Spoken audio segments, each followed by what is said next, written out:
This was it. Today is the day that the Louds go on trial for what they did to Lincoln. And right now we see Harley, Ivy, Lincoln, and Luna in the living room getting ready, although Lily was in Ivy's arms, and they were all talking about what's going to happen. Lincoln took a deep breath. Oh boy, I really hope that we win the trial because I don't know what they would do if we didn't win, Lincoln said nervously. Harley looked at Lincoln. He kneeled down to his level. Hey, don't worry about that, Lincoln. We will win, and those freaks will lose, and we'll just know it, so have some faith, Harley said. Lincoln then looked down. I sure hope so, Lincoln said. Ivy then looked at Luna. Hey, Loons, you think you can gently wake Lucy up, please, so we can leave for the courthouse in a bit? Ivy asked. Luna nodded and then went up to Lucy's room and then opened the door to see Lucy, hugging a Rainbow Dash plush toy, mumbling in her sleep.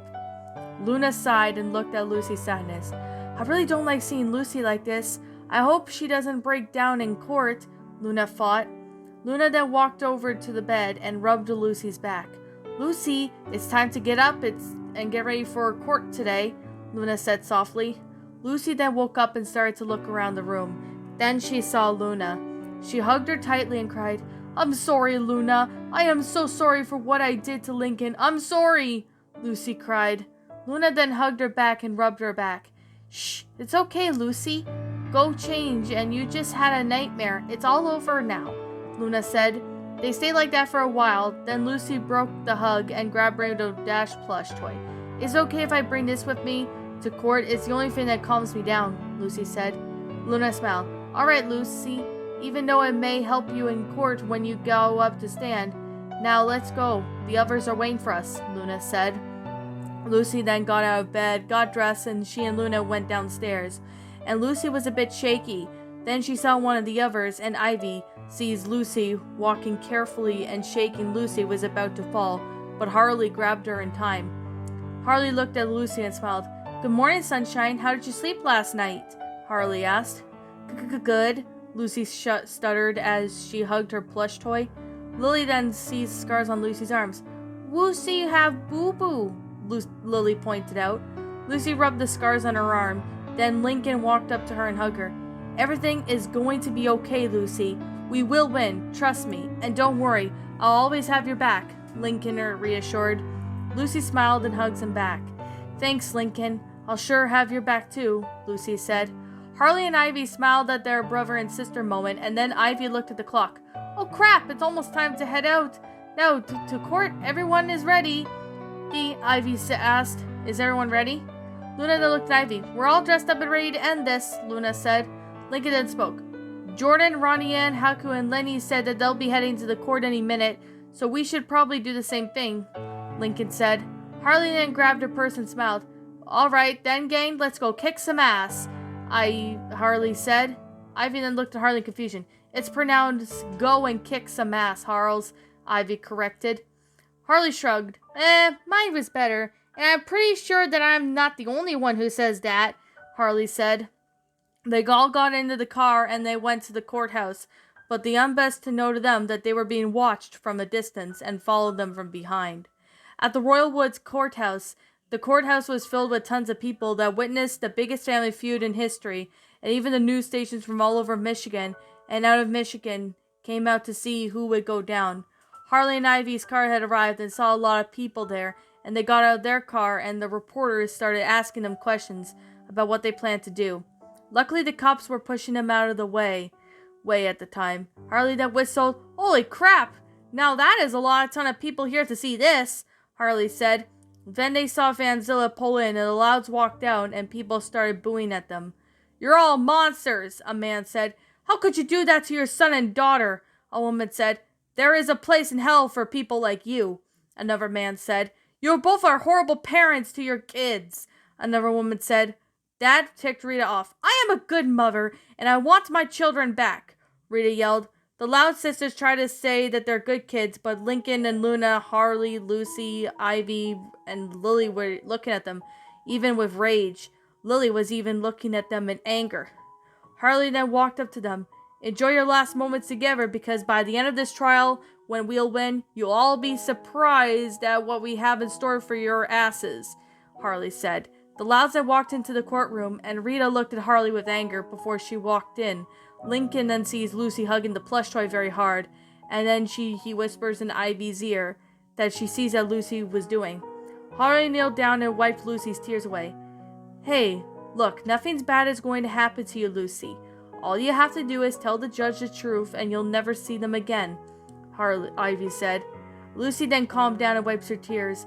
Yeah, you're right. I just need to calm down and not break down, Lucy said.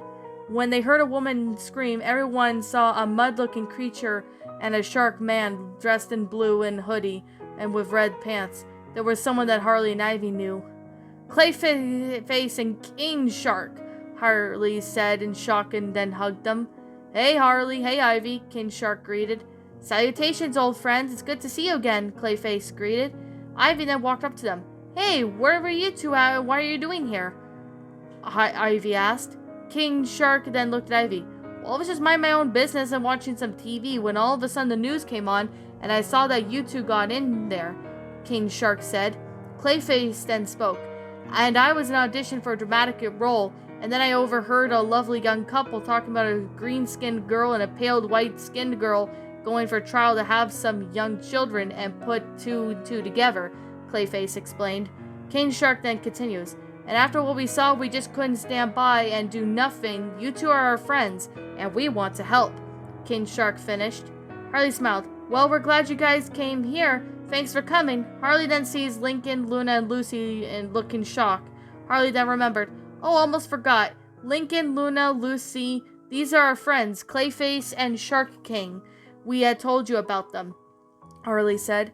Luna then walked up with Lily in her arms. Hello, nice to meet you, dudes, Luna greeted. Hi, Lincoln greeted. Lucy just stayed quiet while holding the plush toy and hiding behind Ivy, and Lily just looked over at Clayface and King Shark with curiosity and wonder. King Shark walked up to them, and which got the kids nervous. It's nice to meet you, kids. And don't be afraid, I won't hurt you, kids, King Shark said. Neither would I. I don't have it in my heart to hurt young children, Clayface said. Ivy then spoke. Well, we should probably head inside now and put these two monsters away for good, Ivy said. You know, if you want, Clayface then transformed into a man with brown hair and beard and the black suit and glasses. I could be your lawyer named Andy D, a lawyer who knows how to get under the defendant's skins and never loses a case, Clayface said. Harley then shook her head. Thanks, but no thanks, Clayface. We already got some lawyers on our own to help us, Harley said. Clayface then turned back to normal. Well, if you do say so, but if you need me, just give me a call, Clayface said. Then they all walked into the courtroom and met up with Danny and Sandy, who were the two lawyers, and took their seats of the Louds took their seats, as well as a lot of people against them. They don't have a lawyer because nobody would defend them. Lisa tried to be their lawyer, but Harley did where she couldn't be there on their own. Lori then sees Bobby, and she was upset and pissed, because the day before Bobby came over and broke up with her for what she did and then blames Lincoln and Luna for it. Then they all see Lana, whose shoes looked very miserable and tried that she hasn't slept in days, and Harley and Ivy were very worried about her. Jordan was sitting behind Lincoln with her parents and looking at Lincoln in a worry. Oh, poor Lincoln. I really, really hope they can win this, Jordan said. Ronnie Ann scoffed. They better win. If not, I am going to lose my cool, Ronnie Ann said. Then the bailiff spoke. All rise and Honorable Judge Timothy C. McNeil, the bailiff said. Then they raised when they saw Judge McNeil, and he was in his 70s, walking out on the judge's booth. Judge McNeil took his seat.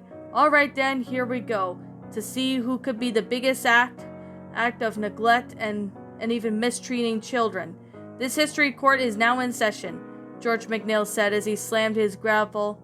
Then everyone took their seats and let the trial begin. Then they came to the first witness was Mr. Grouse. I remember seeing that kid sleeping outside of their house and letting him confessing that he lied about being bad luck. Then a couple days later, I've seen him going into town wearing a ridiculous squirrel costume, Mr. Grouse said. Detective Danny nodded his head. Interesting that how come you didn't call the authorities about this? Detective Danny asked. Mr. Grouse shrugged. Well, it was none of my business, so I ignored it, Mr. Grouse said. Everyone looked at Mr. Grouse with an angry look. Then Mr. Grouse sees Lincoln, looking down and feeling betrayed for what he did to him on Christmas, and now Mr. Grouse feels guilty about it, and he wished that he would have helped them. The next person to speak was the Loud's grandfather, Pop Albert. Well, I never get to visit my family because of Nurse Sue and her diabolical rules at Sunset Canyon, Albert said. Detective Sandy then looked at Albert. Well, we're gonna have to look into that when this is done. Anyways, how do you feel about what your family has done to Lincoln and the others? Detective Sandy asked. Albert sighed. Well, I am very disappointed at what they did to him. Sure, he did lie, but they took it too far, and as for my daughter, she is not the woman that me and Maria raised, and she would be very disappointed at her as of now. I wouldn't even consider her my daughter anymore, Albert said. Rita looked at her father in shock. At what he said, and she looked at Harley, comforting Lincoln, and Rita got mad, but she didn't want to make a scene. Then Clyde spoke up. I didn't even know that Lincoln was in trouble because he never talked on the walkie-talkies we used to communicate to each other, Clyde said. Detective Danny then spoke. That's all because of the things, including though his walkie-talkie was sold at a yard sale, Detective Danny said. Clyde was in shock about that, and then he remembered something. Wait, before I go, I need to say one more thing. And when I went to Lincoln's house and knocked on the door and Lisa answered it, when I asked where Lincoln was, and she got nervous and catapulted me and I landed in a berry bush at my house, Clyde said. Everyone was in shock to hear that, and Howard even fainted as well, as Stella, Liam, Zach, and Rusty all did the same thing, and everyone was glaring at Lisa. Then Sam went to the stand.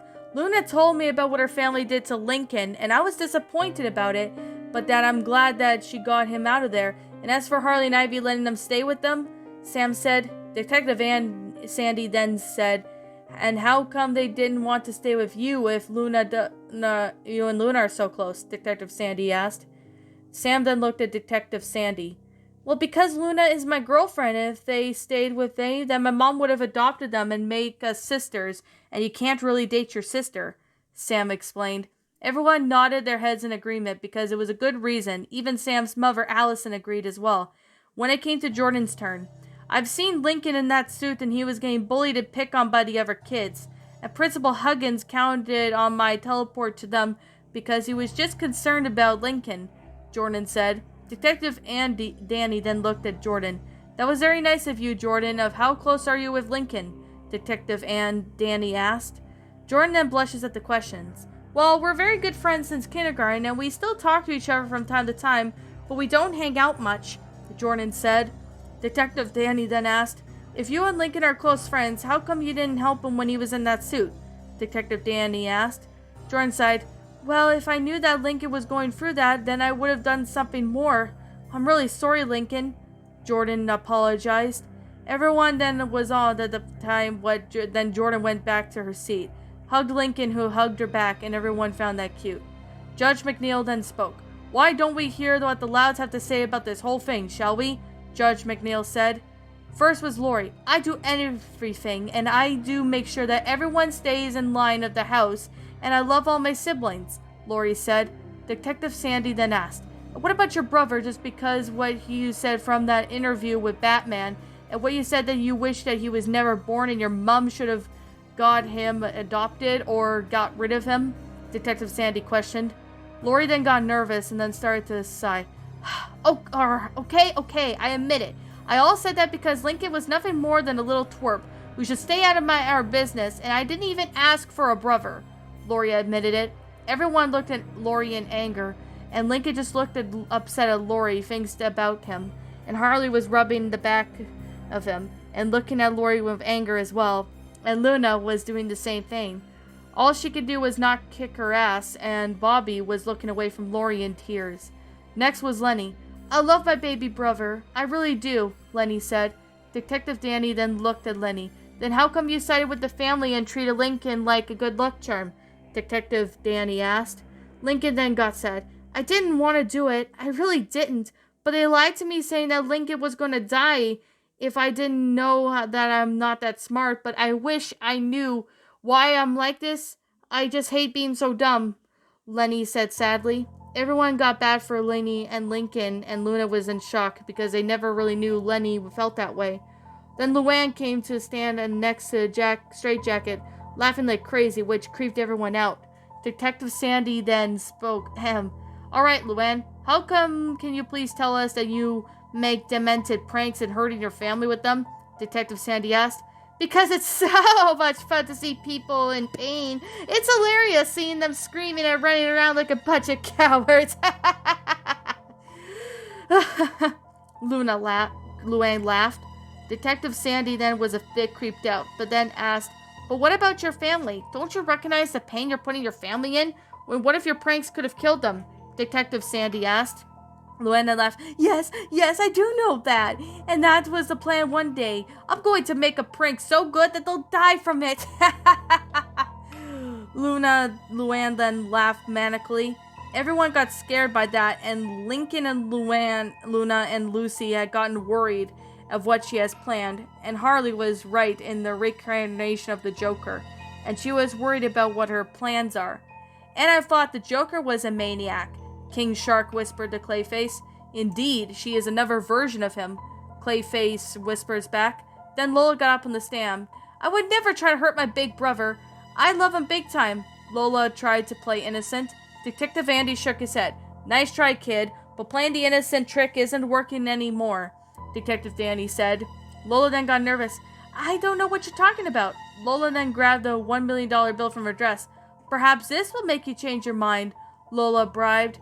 But Detective Sandy saw the $100 bill and shook his head, and everyone was murmuring about how much of a brat Lola is. Then Lana got on the stand, looking confused. Detective Sandy spoke. All right, Lana, sweetie, I know this is hard, but can you tell us what you do remember and you do understand? Detective Sandy asked calmly. Lana then remembered what she knows. Well, all I remember was I was going to ask Lincoln if he wants to go to my alligator wrestling contest. And after that, I can't remember a thing, Lana said. Detective Sandy then looked at Lana. You don't remember anything that happened after all that? Detective Sandy asked. No, I don't. Lana then feels pain in her head, and everyone was wondering what was happening to her. Lana then looked around, confused and scared. What's happening? Where am I? What's going on? Lana asked scaredly. Of course, everyone was heartbroken, seeing that what happened to her, and Luna and Lincoln and Lucy were wondering that as well, and Detective Sandy led her out of the room. Then Lisa went to stand, and Detective Dandy questioned her. All right, you brain addict, you are going to tell us that chip in Lana's brain and is doing to her, and you're going to tell us now, Detective Dandy demanded. Lisa straightened her glasses and answers. Simple. That chip is designed to erase everything that happened to Lana every 19 hours and only remembers what she has to ask Lincoln until she completely is brain dead, Lisa explained. Detective Danny was pissed off after hearing that. Well then, we would need to send someone right to get that chip out of her, Detective Danny said. Lisa then laughed a bit. Oh, I wouldn't do that if I were you, Lisa said. Oh yeah? And why not? Detective Danny asked. Lisa then explained, you see, I have added a pressure point on the chip that it detects. If someone tries to touch it, then it will self-destruct and it would take Lana with it. I am not trying to tell you how to get it out, and there is no way you're going to make me, Lisa said, smirking evilly. Everyone was horrified to hear that, and Lincoln, Luna, and Lucy and Harley were super worried about Lana, of what might happen to her and they took Lisa away. Then Lynn took the stand. Look, I don't even know why we're here or why we're doing this because of all Stinklin's fault, Lynn said. Detective Sandy looked at Lynn. And exactly how is all this Lincoln's fault? Detective Sandy asked. Lynn then got angry. Because he's bad luck and Lynn Loud Jr. never loses a game, and the one time he shows up, I lose because of what he did. We're all stuck in this hellhole, and why can't somebody just kill that little jinx and we can all go home and you're all thinking it, Lynn said. Everyone could see that Lynn had lost her mind and corrupted by the luck. Then Lynn took her seat. Lynn Sr. then went up to the stand and was nervous. Look, this is all a mistake. My kids were just kidding around when they said that I would never abandon my kids, ever, Lynn Sr. said. Detective Danny then walked up to Lynn Sr. and looked at him sternly. And what about your son Lincoln? You abandoned him and let him sleep outside and forced to dress up in a squirrel mascot suit. And how could you ever say you never abandoned your kids if you abandoned him? Detective Danny said. Lynn Sr. then got nervous and started to cry. Okay, I'll admit it, I abandoned him, but I have nothing to do this in common with Lincoln, my own son. I don't do anything bond with him. I even lied to him about saying that you take your kid to work day was take your daughter to work day. I never even wanted a son in the first place. Lynn Sr. admitted it. Everyone looked at Lynn Sr. with disgust, and Luna and Lucy were looking down with sadness, because they could have brought Lincoln as well and have fun with him. Lincoln was in shock and disappointed that his father didn't want to bond with him anymore. This made Lincoln lose all respect for the man, and Ivy was looking at Lynn Sr. with an urge to kill. Then Rita walked up looking calm. Okay, I agree with Junior on this whole thing, but this is ridiculous, Rita said. Detective Sandy looked at Rita with anger. Ma'am, you're in trial for mistreating and neglecting your own children, Detective Sandy reminded. Rita scoffed. Those are the three, nothing more, and then disappointments. Luna is dating a girl and is nothing more, and even Lucy should have died from what she was doing, and Lincoln is nothing more than a talentless brat who never amounts to everything and is nothing more than a mistake. Lori was right. I should have put him for adoption when I had the chance, Rita said. Everyone was shocked of what she had just said about all her kids, and that was the last straw for Harley, because she went right after Rita and started to beat her up, and Clayface and King Shark went to hold her back. Harley was struggling to get free. How could you say that about your own kids? You even made an enemy out of me, you monster! Harley yelled. Harley, calm down, Shark King said. Yes, you need to relax, Harley, Clayface said. Harley then struggled to get free. No, let me go. She needs to pay for what she did. Let me go, Harley yelled. Luna then spoke. And my girlfriend is not what you think she is. If anyone is one, it's you, a monster, it's you, Luna said. Lucy just started crying from what she just heard, and Ivy was comforting her, and Lincoln was in shock that his own mother called him a mistake. Judge McNeil slammed his gavel to calm everyone down.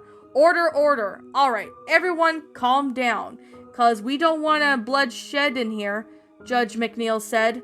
Then Ronnie Ann stood up. That would be a bad thing to raise your hand if you wanted to see that woman get beat the hell out of that blonde one, Ronnie Ann asked. But then everyone minus the Louds raised their hand because they didn't really care what happens to Rita anymore. Judge McNeil then could see, alright, seems to be things a bit heated up. Let's take a 15-minute recess to calm down, Judge McNeil said. Then everyone walked out of the courthouse with the Louds escorted to the back room, and everyone was waiting for what happens next.